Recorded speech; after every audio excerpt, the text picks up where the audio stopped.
about adding ties inside of our strumming chords. Okay, so just on a G chord, let's do exercise number 1. Okay, the first part of exercise number 1 is without the tie. Then the second part, I threw in the tie.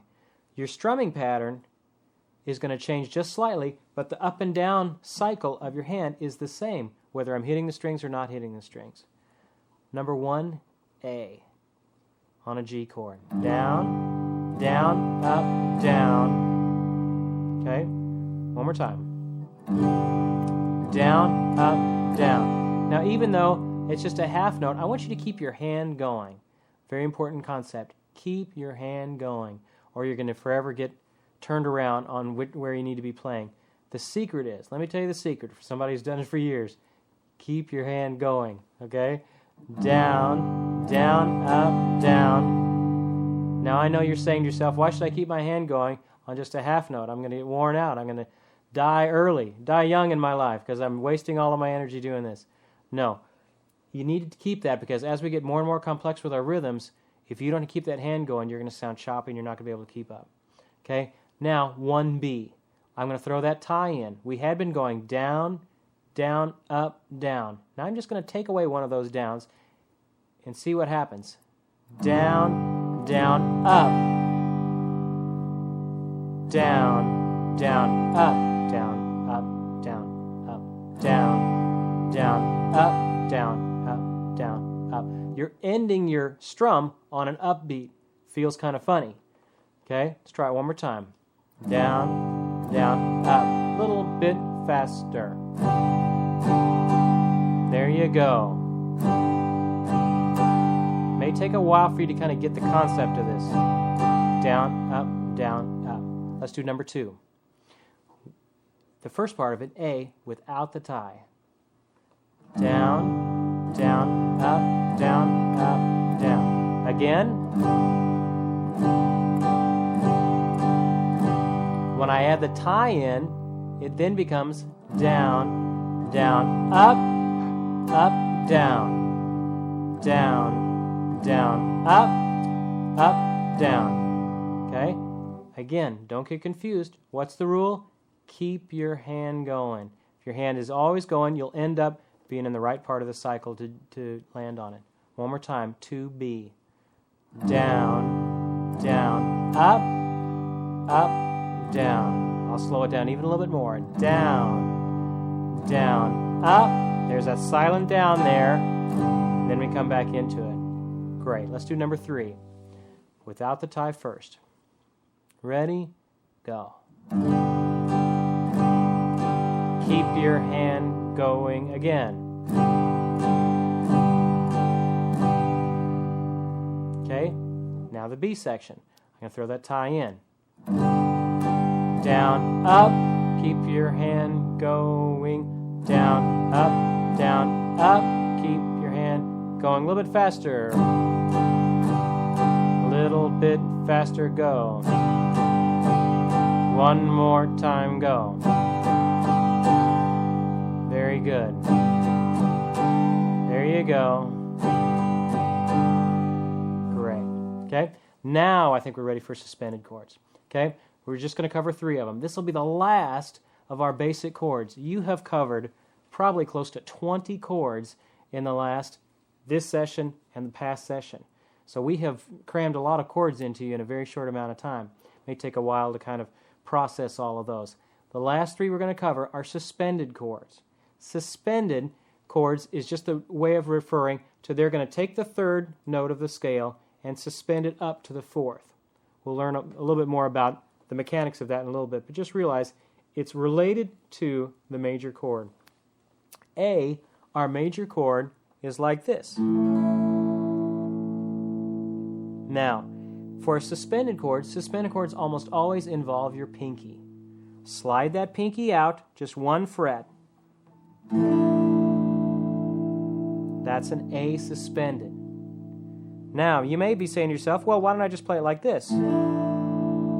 Well, that's a possibility, but let's talk about why that's not a good idea. Suspended chords almost always come right next to a major chord. It's kind of like a Q and a U. You always see them together. Like if I'm playing an A.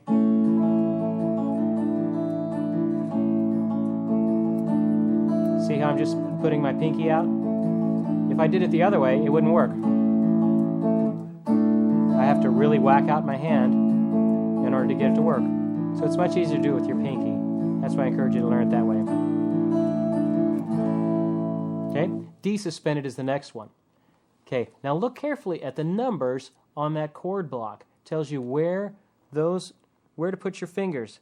It may seem odd at first, but remember, we're relating it to the major chord. Here's a D. If I just put my pinky down, that's a D suspended. Don't play it like that. That's not a good way to play it. Play it with a D, D suspended, D, D suspended. On all these suspended chords, I'm just moving my pinky.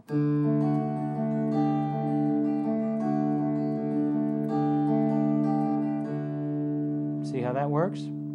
Now, the next one, the last one, is an E, and an E suspended. So we start with the E.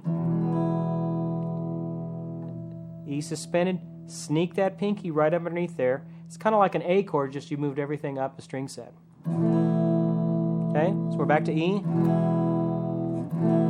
Now, if you want to take your first finger off, it really doesn't matter, because it's being covered by the pinky anyway. I don't know, I might just go ahead and leave it on.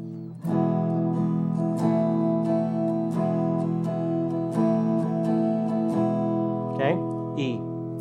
All right, now, move on to your suspended chord exercises. Let's go through a couple of those. Starting with number 1. Starts on an A. Look at the rhythm. Ready? Go. A suspended, slide that pinky out. Keep that hand going. A suspended, go. That was a little quick. Let's try that. Let's slow that down just a little bit. Same thing.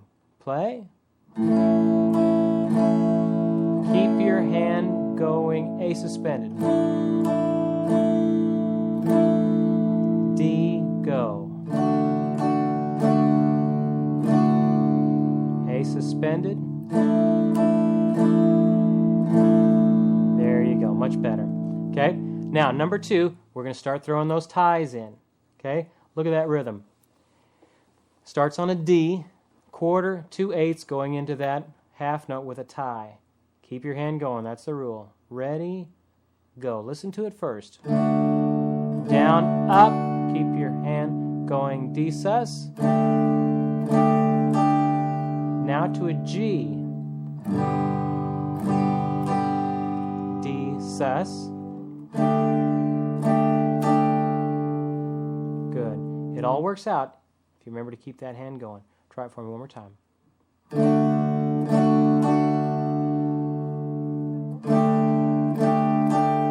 Now a G, go. D sus. There you go. Very good. Let's do, let's see, number 3. Give us a little workout on that E suspended. Okay? Look at this rhythm. Down, down, up, down, down, down, up, down. Here we go. Number 3. We'll start it slow. Ready? Go. Down, down, up, down. E sus.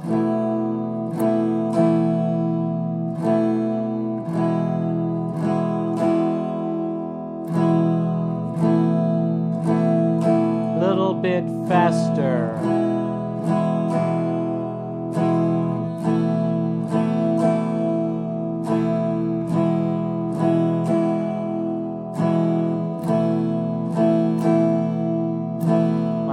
Always going down, up, down, up, down, up, down, up, down, up, down.